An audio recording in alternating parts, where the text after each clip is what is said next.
Halo pemirsa Kitab Mawas Diri. Dalam video kali ini masih melanjutkan pembahasan yang sebelumnya yang berjudul Dinamika Islam di Jawa dan konflik Wali Songo dengan Syekh Siti Jenar. Dan semoga pembahasan ini dapat menjadi pengetahuan untuk kita semua.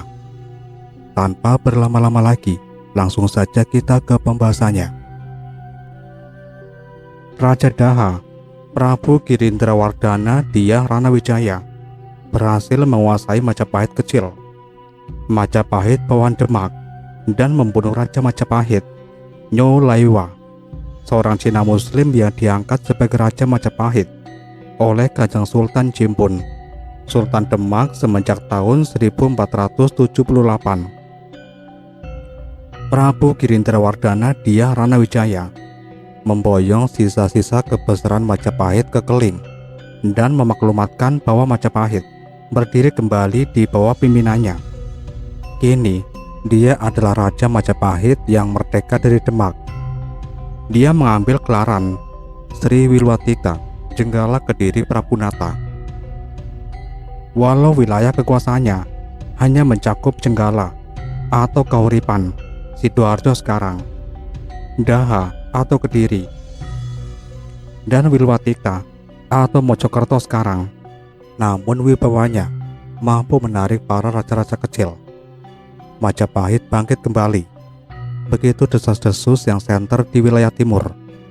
Bahkan Tuban yang telah berdiri sendiri menjadi kerajaan kecil, diam-diam mengadakan hubungan dengan Majapahit di Daha ini. Berita mengejutkan tersebut sudah sampai ke Demak Bintoro. Bahkan yang paling cemas adalah Giri Kedaton. Demak tak berkutik. Demak masih sibuk menata diri. Perhatian Demak terpecah antara pedalaman dengan pesisir. Demak tengah mengincar Selat Malaka. Demak ingin menguasai jalur perdagangan. Demak tidak puas hanya menjadi perantara tahap pertama perdagangan rempah dari Kepulauan Maluku atau Maluku sekarang. Selat Malaka adalah jantung perdagangan Nusantara. Kerajaan yang menguasai selat itu dipastikan akan makmur berlimpah kekayaan. Melihat ketidaksiapan Demak merebut kembali Majapahit, Giri Kedaton secepatnya menyusun pasukan bersenjata dan menyatakan berdiri sebagai Kesultanan Islam di timur Pulau Jawa. Ini terjadi pada tahun 1487, setahun setelah Daha menyatakan merdeka dari Demak. Kabar yang tidak menyenangkan tersebut sampai pula di telinga Kanjeng Sultan Jimpun. Namun apa mau dikata, Majelis Wali Songo adalah tulang punggung utama Demak Bintoro, dan susunan Giri Kedaton adalah pimpinan majelis tersebut. Kembali Demak tak berkutik. Wilayah yang membentang ke barat dari Giri Kedaton yang ada di Tendes atau Gresik sekarang, yaitu Tuban dan Lasem, merupakan wilayah merdeka yang tidak tunduk di bawah Demak. Begitu juga Surabaya yang dulu dikenal dengan nama Ujung Galuh, yang merupakan pelabuhan utama Majapahit, kini menyatakan berdaulat sendiri, terang-terangan. Surabaya tidak mau tunduk kepada Demak karena bangsawan Surabaya merasa sebagai keturunan Wali Sepuh Kanjeng Susunan Ngampel Denta yang selayaknya paling dihormati oleh seluruh wali di Jawa. Kondisi carut-marut seperti ini membuat Syekh Lemabang semakin tidak simpatik dengan Majelis Wali Songo. Sudah menjadi dugaannya semula, jika sebuah lembaga agama jatuh pada kegiatan bernegara, hasilnya pasti akan kacau balau. Agama hanya dijadikan kendaraan belaka untuk kepentingan duniawi. Belum lagi di barat, Caruban juga telah berubah menjadi kesultanan dengan Syarif Hidayatullah atau yang terkenal dengan gelar Susunan Jati Purba atau Susunan Gunung Jati yang menjadi sultannya. Jawa dalam kondisi terpecah-pecah dan menuju kehancuran. Majelis Wali Songo seharusnya segera angkat kaki dari urusan kenegaraan. Majelis itu seharusnya berfungsi sebagai pengayom seluruh masyarakat Jawa, baik yang sudah Islam maupun yang belum. Jika majelis tersebut telah jatuh ke wilayah kenegaraan, dapat dipastikan niatan sebagai pengayom tidak lagi murni. Untuk itulah, ketika protes demi protes yang dilayangkan oleh Syekh Lemah Abang tidak juga digubris oleh Kanjeng Susunan Giri Kedaton, maka Syekh Lemah Abang mengambil sikap keluar dari keanggotaan Majelis Wali Songo. Namun tindakan tersebut dipandang gegabah oleh Kanjeng Susunan Kalijaga, ayahanda Raden Umar Said. Seharusnya di tengah kekeruan yang terjadi yang berujung seperti itu, Syekh Lemah Abang tidak menyatakan keluar dari Majelis Wali Songo. Keputusannya tersebut malahan bisa memicu konflik baru, memicu perpecahan baru antara Majelis Wali Songo dengan Syekh Lemah Abang. Dan apa yang dikhawatirkan oleh Kanjeng Susunan Kalijaga terbukti. Kanjeng Sunan Giri Kedaton ini mencurigai Syekh Lemah Abang memiliki niatan lain. Semua santri atau ulama yang pernah dekat dengan beliau ikut pula dicurigai, termasuk sosok Kanjeng Sunan Ngerang atau Ki Gede Ngerang yang berdiam di Yuwana. Matahari sudah condong ke barat ketika rombongan Kanjeng Susunan Muryapada atau Raden Umar Said memasuki perbatasan wilayah Yuwana.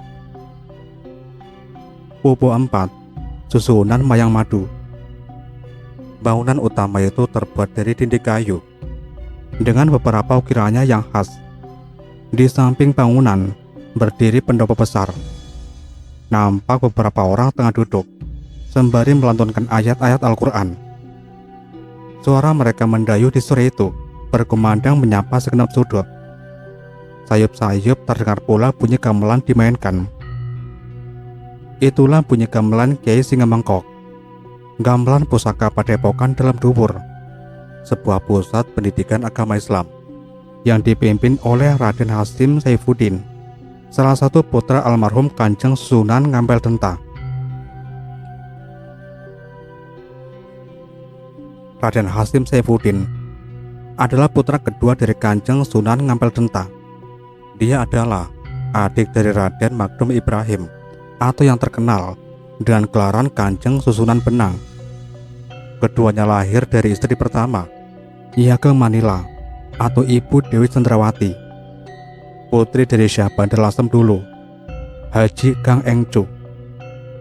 Dari perkawinan antara Kanjeng Susunan Ngampel Denta dengan Ki Ageng Manila, lahir 5 orang putra-putri. Yang pertama, Raden Magdum Ibrahim. Kedua, Raden Hasim Saifuddin. Ketiga, Siti Syariah. Yang keempat, Siti Mutmainah. Dan kelima, Siti Hafsah. Siti Syariah atau Syarifah dinikahi oleh Syed Ja'far Shodiq atau Kanjeng Susunan Kudus, pemimpin Panti Kudus.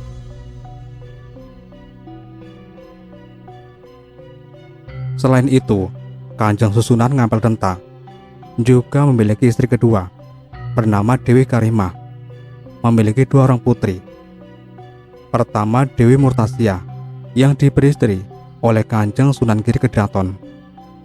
Kedua, Dewi Murtasimah atau Nyai Ageng Maloka yang diberi istri oleh Pangeran Wiranegara, putra Pangeran Wirabraja dari Lasem. Dari istri yang ketiga, bernama Nyai Ageng Bela, memiliki 6 orang putra-putri. Pertama, Raden Fagih yang sekarang menggantikan ayahandanya sebagai Kanjeng Susunan Ngampel Denta II. Kedua, Raden Ahmad Husamuddin. Ketiga, Raden Zainal Abidin. Keempat, Dewi Mursimah yang diberi istri oleh Kanjeng Sunan Kalijaga. Kelima, Dewi Asiko yang diberi istri Kanjeng Sultan Demak, Pangeran Jimpun. Dan yang keenam, Raden Asmara atau Raden Abdul Jalil. Raden Hasim Sarifuddin lebih dikenal oleh masyarakat sekitar dengan gelaran Kanjeng Susunan Mayang Madu atau Kanjeng Susunan Derajat.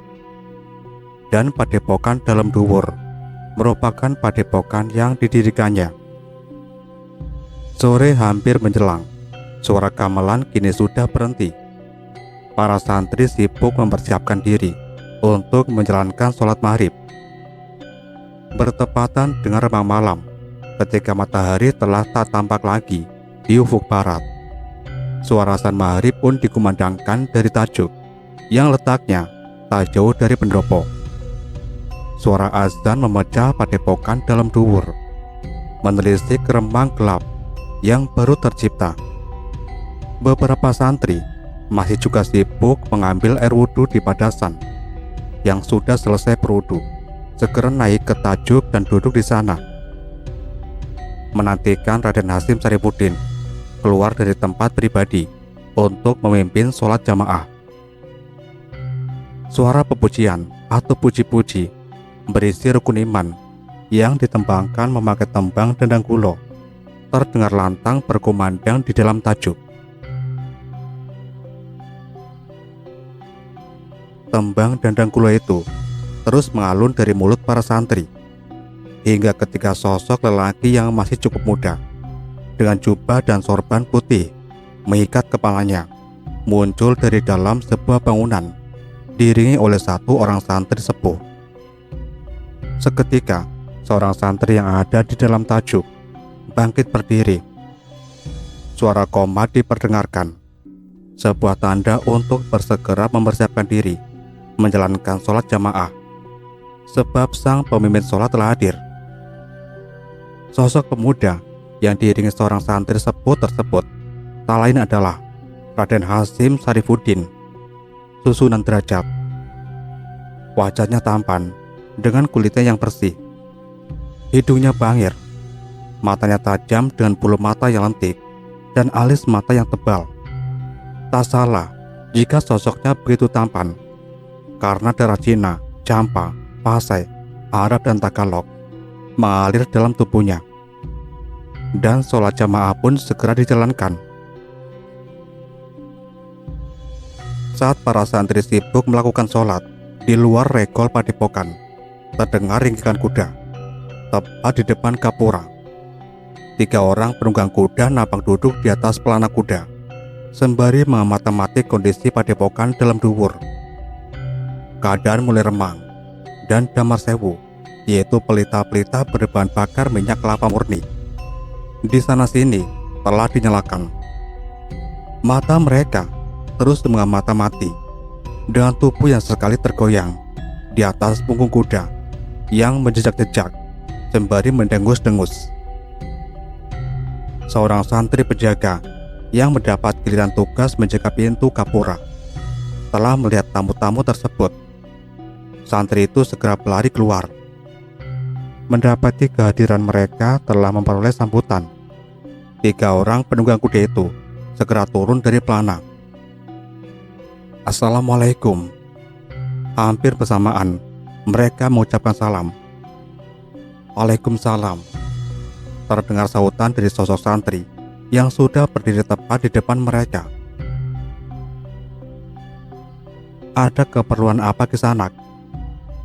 Dan Kisanak ini semua dari mana? Salah satu dari si penunggang kuda memberikan sembah. Kami datang dari Giri Kedaton. Kami Caraka atau utusan dari Padepokan Giri, diutus oleh Kanjeng Susunan Giri sebagai Ratu Ulama Jawa, pemimpin Majelis Wali Songo, untuk menyampaikan nawala atau surat khusus dari beliau kepada Kanjeng Sunan Derajat. Sang santri terkesiap. Segera dia mempersilahkan ketiga tamu dari Giri Kedaton tersebut untuk masuk ke dalam. Mereka diantar ke pendopo. Mohon tunggu di sini. Saya segera menghadap Kanjeng Sunan. Santri itu memberikan sembah sejenak dan segera berlalu. 3 utusan dari Giri Kedaton membalas sembah. Kemudian setelah memancangkan kuda masing-masing, segera duduk bersila di pinggir pendopo. Kondisi sekitar remang-remang, walau telah banyak damar sewu dipancangkan di beberapa sudut. Area padepokan dalam duwur memang luas, cukup luas untuk menampung beberapa ratus santri. Konon kabarnya, santri padepokan dalam Dhuwur jumlahnya hampir menyaingi padepokan Ngampel Renta dan Giri Kedaton. Inilah padepokan terbesar ketiga di wilayah Timur Jawa. Walaupun dalam Dhuwur tergolong padepokan yang baru saja didirikan. Santri yang tadi berlalu nampak kini berjalan sedikit tergesa-gesa menghampiri mereka yang tengah menanti di pendopo. Kisanak semua diutus langsung menuju dalam pribadi Kanjeng Sunan. Mari ikut saya. Dan ketiga orang yang memang sudah menanti-nanti segera beranjak dari silanya. Mereka segera mengikuti sang santri yang melangkah ke arah sebuah bangunan besar yang rupa-rupanya adalah kediaman pribadi Kanjeng Sunan Derajat. Memasuki pintu dalam, mereka disambut dua orang santri sepuh. Sampai di situ, tugas santri penjaga gerbang mengantarkan. Selanjutnya, ketika tamu diganti diantar oleh dua santri sepuh tersebut. Memasuki ruang utama yang lantainya dihiasi permadani dari Rom atau Turki dengan warnanya yang mencolok. Para tamu dipersilakan duduk. Ditemani dua orang santri sepuh, mereka menunggu Kanjeng Sunan Derajat keluar. Tidak terlalu lama, sosok berjubah dan bersorban putih nampak keluar dari sebuah ruangan. Dialah Raden Hasyim Sarifuddin atau Kanjeng Sunan Derajat. Assalamualaikum. Terdengar suara Raden Hasyim Sarifuddin. Hampir bersamaan, semua yang duduk bersila di atas permadani menjawab salam tersebut. Dan tiga orang tamu dari Giri Kedaton segera beranjak mendekat, mencium tangan Raden Hasyim Sarifuddin bergantian. Sudah kebiasaan yang tak lazim di Jawa selama ini. Penghormatan kepada seorang pemimpin agama biasanya cukup dengan memberikan sembah dada.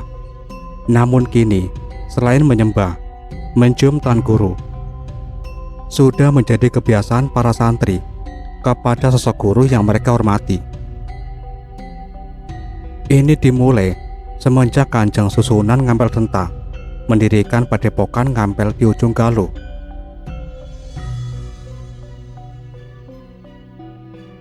Raden Hasyim Sarifuddin duduk bersila menghadap para tamunya. Semoga kalian senantiasa diberkahi oleh Gusti Allah. Tiga santri Giri memberikan sembah. Ada keperluan apa datang ke dalam Dhuwur? Salah satu santri memberikan sembah sejenak. Nyuwun paksama, mohon maaf. Bismillahirrahmanirrahim. Hamba bertiga datang kemari, diutus oleh Kanjeng Sunan Giri Kedaton sebagai Ratu Ulama, memimpin majelis Wali Songo untuk mengaturkan awala ini Kanjeng. Dengan kedua tangan, santri Giri Kedaton mengaturkan sebuah nawala berupa lipatan rontal ke arah Raden Hasyim Sarifuddin. Raden Hasyim Sarifuddin menerima nawala tersebut, kemudian membuka lipatan rontal yang sudah berada dalam genggamannya. Untuk beberapa saat, suasana menjadi sunyi. Para santri Giri Kedaton dan dua orang santri sepuh yang berada di situ, dia menunggu Raden Hasyim Sarifuddin selesai membaca nawala. Dan akhirnya, rontal terlihat dilipat kembali. Sampaikan pada Kang Mas Susunan, aku memahami maksud beliau. Dan tiga santri Giri Kedaton memberikan sembah. Sekarang beristirahatlah kalian. Besok pagi bersegeralah balik ke Giri Kedaton. Doa restu dan berkah yang mulia kami mohonkan, dan semoga bisa menjadi pusaka bagi kami. Raden Hasyim Sarifuddin mengangguk. Restuku menyertai kalian. Dan tiga santri Giri segera pamit undur, dihantar oleh seorang santri sepuh menuju tempat menginap mereka. Di dalam ruangan, tinggal Raden Hasim Saripudin bersama seorang santri sepuh lain. Hela nafas terdengar. Damar yang menerangi ruangan sesaat bergoyangan. Paman Abdul Wahab, saya anak mas tuan.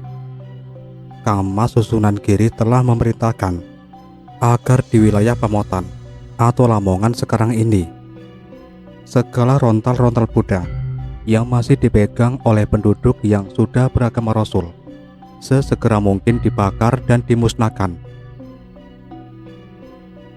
Sosok yang disebut-sebut sebagai Abdul Wahab mengernyitkan dahi. Mengapa demikian anak mas? Raden Hasim Saripudin menatap Abdul Wahab.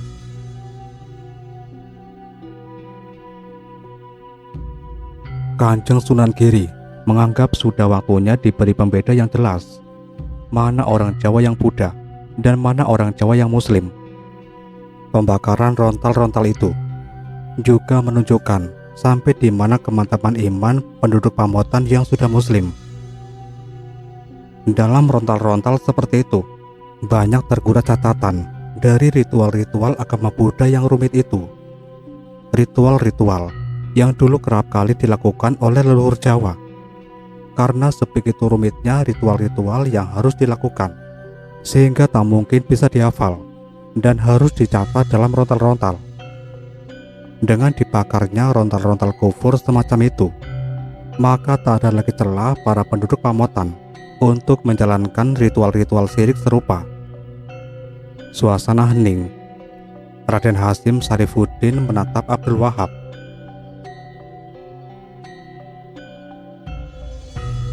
Iya paman, apakah anak mas juga menyetujui perintah tersebut? Raden Hasim Saripudin tidak segera menjawab. Sebagai anggota majelis, tidak ada pilihan lain paman. Tapi sejujurnya, mengingat anjuran Papa Rahmat almarhum, saya jadi gamang. Sesaat, Raden Hasim terdiam kemudian. Tidak semua isi rontal-rontal seperti itu menganjurkan kesyirikan. Banyak hal yang bagus dan selaras dengan agama Rasul. Maka sebaiknya tidak gegabah melakukan pemusnahan kepada setiap rontal ajaran Buddha. Demikian nasihat Papa Rahmat waktu beliau masih hidup. Dan anjuran beliau sudah banyak dilanggar semenjak kejatuhan Majapahit paman. Keheningan kembali tercipta. Kerajaan Majapahit di Daha yang didirikan oleh Prabu Nata pada hampir sewidu yang lalu telah mempengaruhi kerajaan Kertosono atau Nganjuk sekarang. Penguasa wilayah Pamotan untuk kembali menggiatkan agama Buddha, sedangkan perluasan wilayah oleh Kesultanan Giri Kedaton ke arah Pamotan masih belum juga memungkinkan. Angkatan bersenjata Giri Kedaton masih belum sanggup untuk melakukan itu. Sedangkan angkatan bersenjata Kesultanan Demak Bintara di barat sana ternyata juga tidak berkutik ketika Majapahit memerdekakan diri. Jika para penduduk Pamotan yang baru memeluk agama Rasul mendapatkan angin segar untuk melakukan ritual agama lamanya kembali dari pemerintahan Kertosono, dan rontal-rontal lama sebagai pegangan ritual masih ada terpegang oleh mereka, maka bisa jadi mereka akan berbalik kepada kekufuran. Perkembangan inilah yang mengkhawatirkan Kang Mas Susunan Giri. Sebelum itu terjadi, maka sebaiknya semua rontal ajaran Buddha yang dipegang oleh penduduk Pamotan yang sudah memeluk agama Rasul selekasnya dimusnahkan. Abdul Wahab mengangguk. Dan satu hal lagi paman. Iya anak mas, Kang Mas Susunan dan nawalannya juga menyinggung-nyinggung keberadaan sel Mabang. Abdul Wahab kembali mengurutkan dahinya.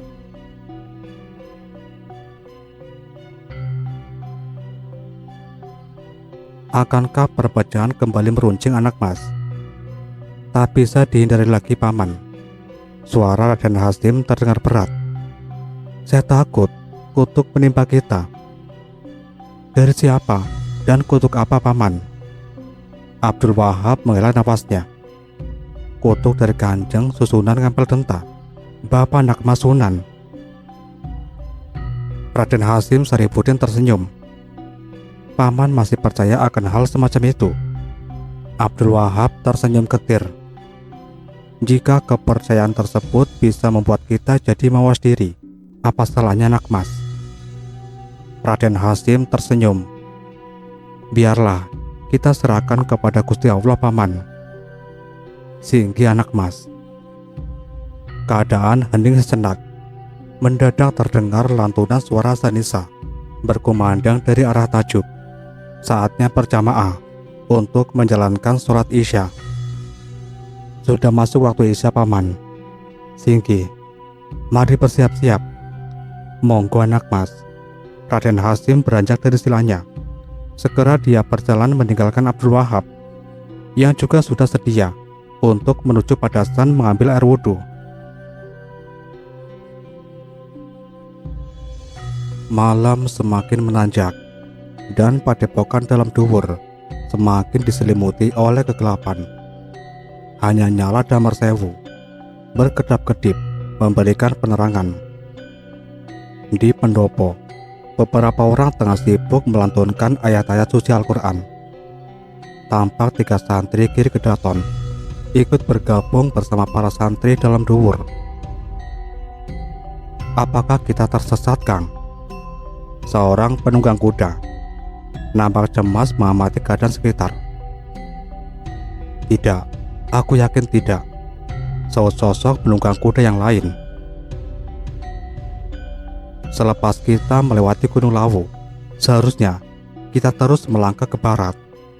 Tapi rasa-rasanya kita mengarah ke arah utara, ke arah pesisir. Kecemasan terdengar dari suara itu. Tunggu hingga kita menjumpai pedukuhan. Kita mata-mati apakah pedukuhan itu sudah dipenuhi oleh orang-orang beragama atas angin itu atau tidak. Jika iya, berarti kita tersesat. Hampir seharian kita tidak juga menjumpai pedukuhan, Kang. Tunggulah, semoga sebentar lagi. Ingat, Kang, pasukan Demak berkeliaran di mana-mana di wilayah barat ini. Ya, aku tahu. Tidak usah diperingatkan lagi. Itulah mengapa aku sengaja memilih jalur pintas menerobos hutan. Langkah kuda tertatih oleh akar-akar liar. Kakang belum pernah ke Bengging sebelumnya? Yang ditanya mendelik. Jangan asal kalau bicara. Suara itu terdengar kesal. Pada waktu Prabu Kertabumi dulu, aku sudah sering pulang pergi ke wilayah barat ini.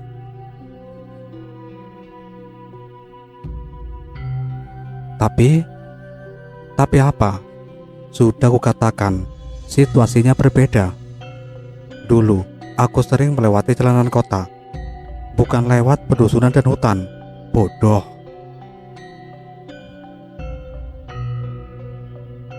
Tak lagi ada pertanyaan, dan langkah kaki kuda terus tertatih di antara semak belukar. Saat matahari sudah lewat di atas kepala, kuda-kuda itu keluar dari rimbunya pepohonan liar. Kini, yang terpampang di depan mata adalah hamparan persawahan luas, agak jauh terletak di bawah sana. Pedusunan, Kang. Melihat persawahan, mereka menjadi bersemangat. Kita harus pastikan ini wilayah yang aman.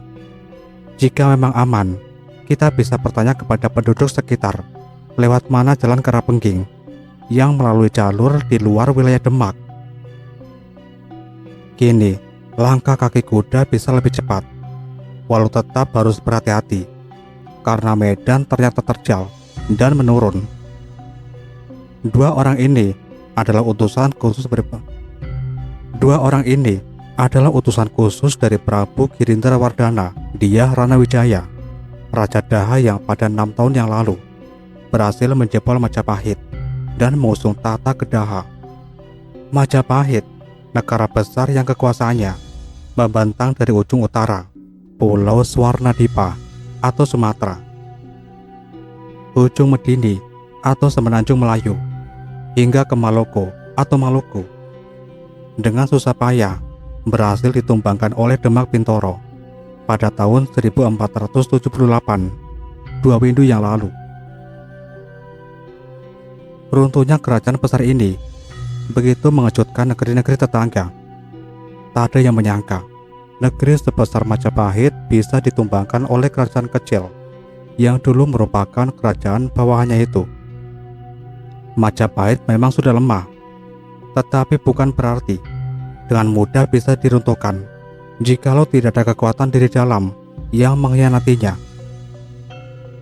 Begitu mendengar keruntuhan kerajaan besar di tanah Jawa itu, wilayah-wilayah Majapahit yang ada di luar Jawa maupun yang ada di Jawa segera saja ikut melepaskan diri. Demak memang telah menjadi pemenang, tetapi Demak tidak secara mudah menerima warisan wilayah seluas itu. Demak hanya mampu menguasai wilayah tengah Pulau Jawa, ditambah wilayah pusat Majapahit yang ditaklukkannya. Di wilayah pusat Majapahit, sebagai pengganti Tra Rajasa, seorang Cina Muslim, Nyo Laiwa, dikukuhkan sebagai penguasa Sultan Demak, Panembahan Cimpun, dan semenjak tahun itu, Majapahit telah menjadi wilayah taklukan Demak Bintoro.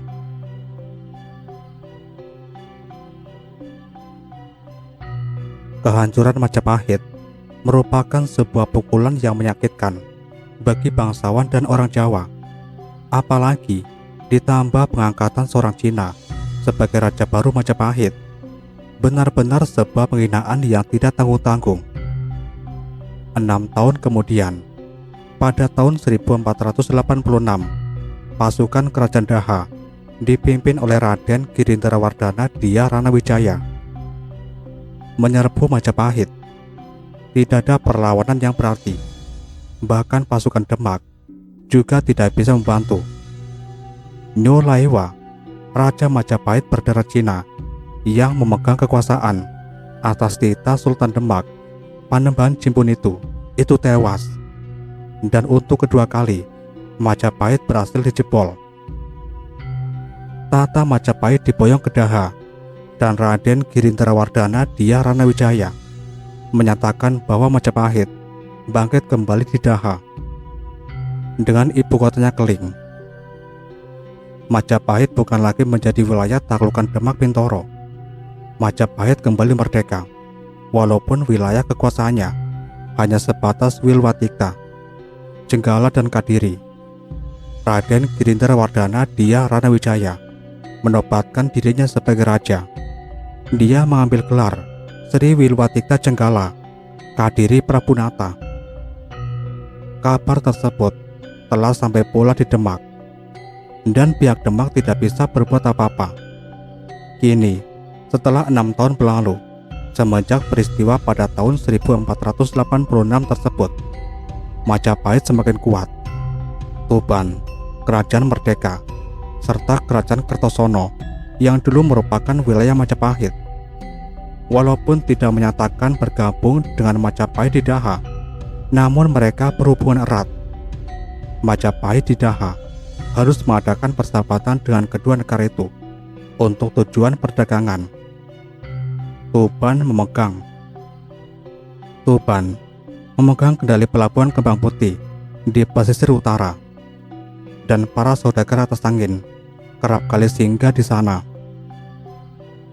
Sedangkan Kertosono menguasai wilayah Pamotan, wilayah yang membentang di utara Trowulan, wilayah yang harus dilalui sebelum menuju Tuban. Tanpa bekerja sama dengan Tuban dan Kertosono, maka tertutup sudah Majapahit di Daha dalam perniagaan. Sebab tak mungkin Majapahit di Daha bekerja sama dengan Surabaya yang memegang kendali atas pelabuhan Ujung Galuh, dan Kesultanan Giri Kedaton yang memegang kendali atas pelabuhan Tendes.